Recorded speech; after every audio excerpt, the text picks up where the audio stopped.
Assalamualaikum warahmatullahi wabarakatuh.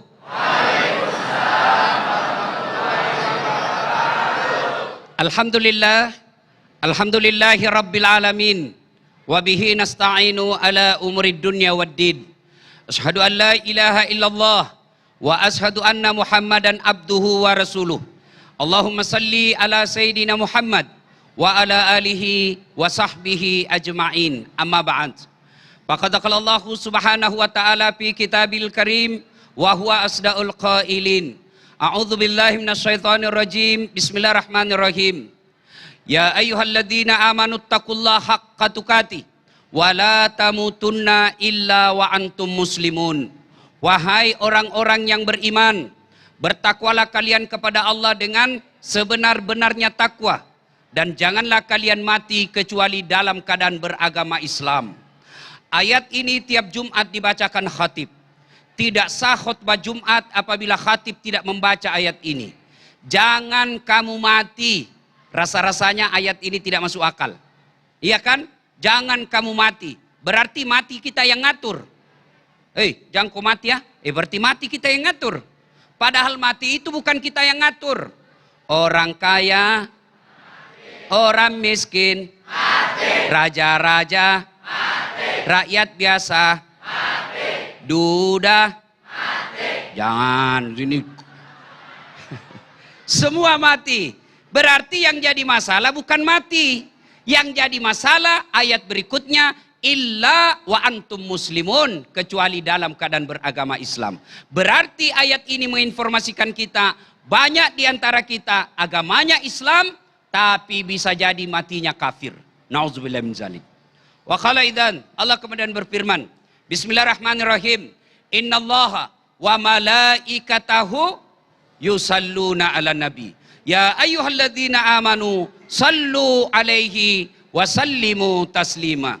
Sesungguhnya Allah dan para malaikatnya bersalawat kepada Rasulullah Muhammad sallallahu alaihi wasallam, maka wahai orang-orang yang beriman, bersalawatlah kalian kepada Rasulullah dengan sebaik-baik salawat. Ayo ibu bapak, yuk kita salawat yuk. Siap? Tapi kita coba dulu, mana lebih kencang suara ibu-ibu dengan bapak-bapak. Bapak-bapaknya diam, bapak diam, ibu-ibu dulu. Yuk ibu, yuk salawat ya.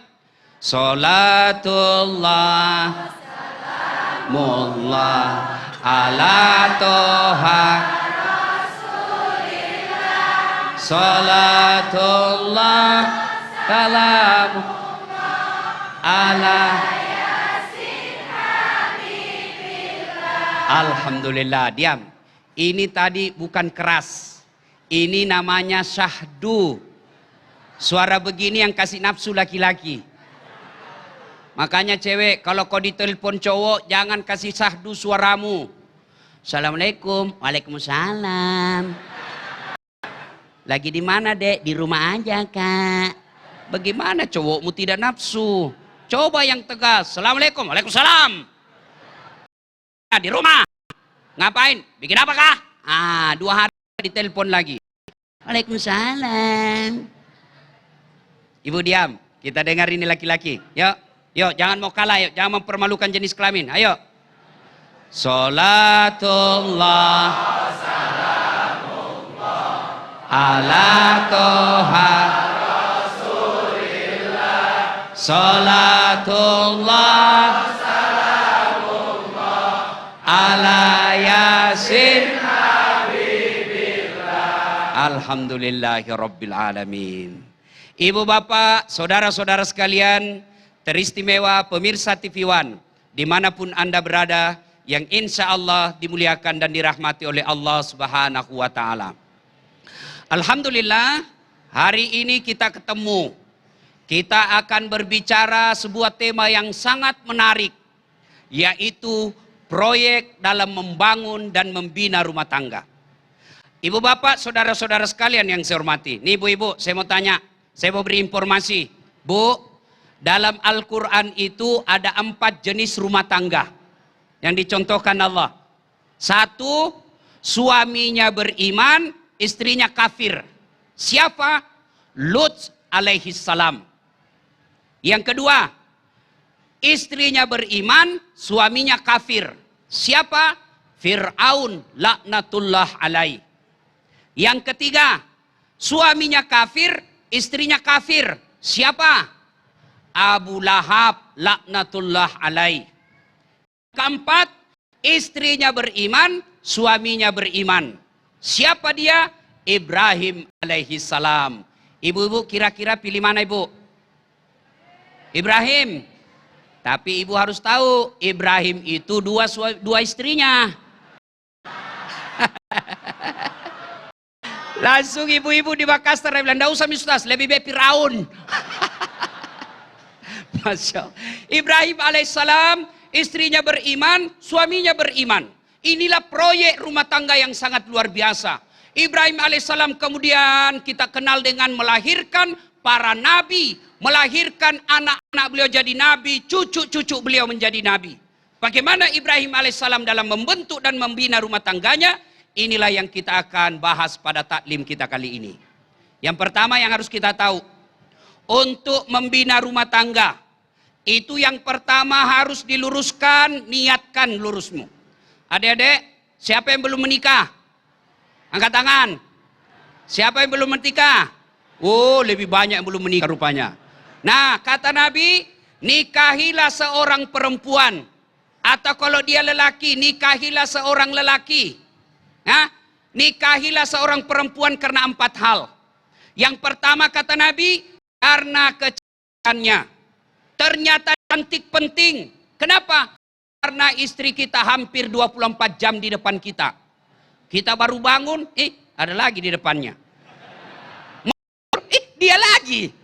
Pas kurang kata lagi dia.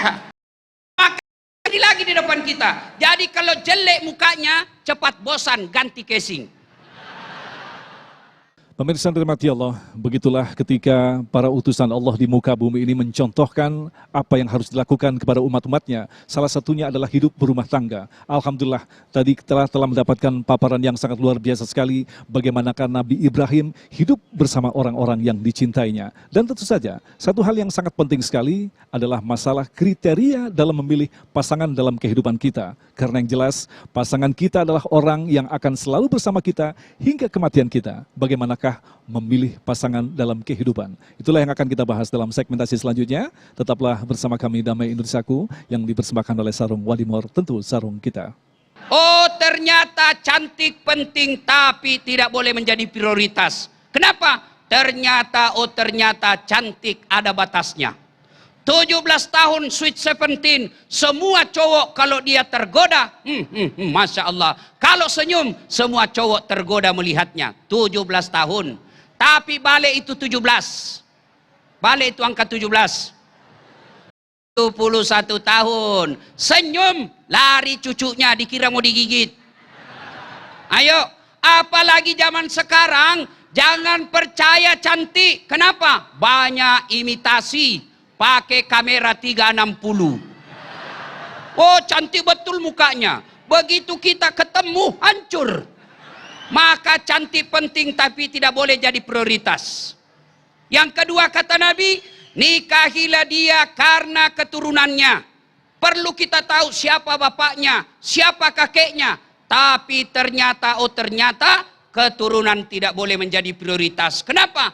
Ada orang bapaknya Nabi, anaknya pengkhianat. Nuh alaihissalam, anaknya pengkhianat. Ada orang bapaknya pengkhianat, justru anaknya jadi nabi. Siapa? Ibrahim alaihissalam. Yang ketiga kata Nabi, nikahilah dia karena kekayaannya. Islam tidak melarang mencari perempuan kaya. Islam tidak melarang mencari laki-laki kaya. Tapi ternyata kekayaan tidak boleh menjadi prioritas. Kenapa? Bapaknya kaya untuk turun ke anaknya. Kenapa? 17 bersaudara, harta warisan terbatas. Yang keempat kata Nabi, pilihlah dia karena agamanya. Tiba-tiba mahasiswa saya di Unhas tanya, Ustadz, kenapa agama nomor 4? Mestinya kan agama nomor 1. Saya bilang, ingat dek, betul agama nomor 4, tapi dia tidak titik di situ, koma. Utamakan agamanya karena dengan agama kau dapat semuanya. Kalau untuk mendapat dia cantik, dia anak orang kaya, keturunan baik-baik, baik pula agamanya, sepertinya sangat sulit mendapat di antara 100 cewek. Ada yang cantik mukanya, kesurupan ahlaknya. Ada lagi keturunan baik-baik, mukanya lagi hancur. Ada lagi barangkali kaya, tapi ahlaknya lagi setan. Maka mencari keempat-empatnya sangat susah. Adik-adik, kamu lihat perempuan cantik, keturunan baik-baik, kaya, bagus agamanya. Ada kamu lihat? Ada adik-adik? Ada? Kalau ada tunjukkan saya juga masih mau. Maka kata Nabi, usahakan agamanya. Dengan agama, insya Allah yang tadinya mukanya tidak cantik karena ahlaknya bagus, mempercantik dirinya. Yang tadinya dia miskin tapi agamanya baik, maka dia diperkaya oleh ahlaknya. Nih, yang pertama, luruskan niat. Yang kedua, untuk menikah itu, membentuk rumah tangga yang baik. Setelah luruskan niat, percayalah, setelah berumah tangga, pasti ada masalah. Tidak mungkin ada orang tidak ada masalahnya. Ada yang bilang sama saya, Ustadz, bahagianya rumah tangganya itu. Saya bilang, kenapa kau tahu bahagia? Dia bilang, itu tahu apa Facebooknya, foto-fotonya romantis, berpeluk-peluk sama istrinya. Saya bilang, sini dulu. Foto 1 menit, tek, share 30 detik, 1 menit 30 detik. Masih ada waktu 23 jam lebih yang kita tidak tahu. Karena ada orang ukurannya dia bilang romantis, bahagia rumah tangganya karena dilihat di medsos, pelukan sama istrinya. Oh, hati-hati. Itu yang bikin share-share foto romantis, itu hanya beberapa detik. Dan kita tidak tahu berapa jam dalam rumah tangganya. Malah saya bilang, bodoh itu kalau dia bertengkar, dia foto baku tarik rambut, baru dia share ke Facebooknya. Itu namanya beleng-beleng. Tahu beleng-beleng? Dongo. Tahu dongo? Beleng-beleng. Tahu beleng-beleng? Dongo. Itu artinya, ya kalau dia share rumah tangganya yang rusak-rusak seperti itu, pasti bermasalah. Maka saudara-saudara kalian, pemirsa TV One yang saya hormati, tidak ada rumah tangga yang tidak ada masalahnya. Rasulullah Sallallahu Alaihi Wasallam, manusia paling mulia, yang kekasih Allah, yang Allah jelaskan, andai bukan karena engkau Muhammad, saya tidak ciptakan dunia dan isinya. Begitu cintanya Allah kepada Nabi. Apa Nabi dalam rumah tangga tidak ada masalahnya? Masalah demi masalah beliau hadapi. Coba, usia masih dalam kandungan, wafat bapak beliau. Coba, masih dalam kandungan, wafat bapak. Lahir, sudah yatim. Baru 3 hari dilahirkan, diambil ibu susunya. Usia 4 tahun, baru dikembalikan ke ibunya. Usia 6 tahun di desa Afwa setelah ziarah kubur bapaknya meninggal. Usia 6 tahun meninggal ibu beliau.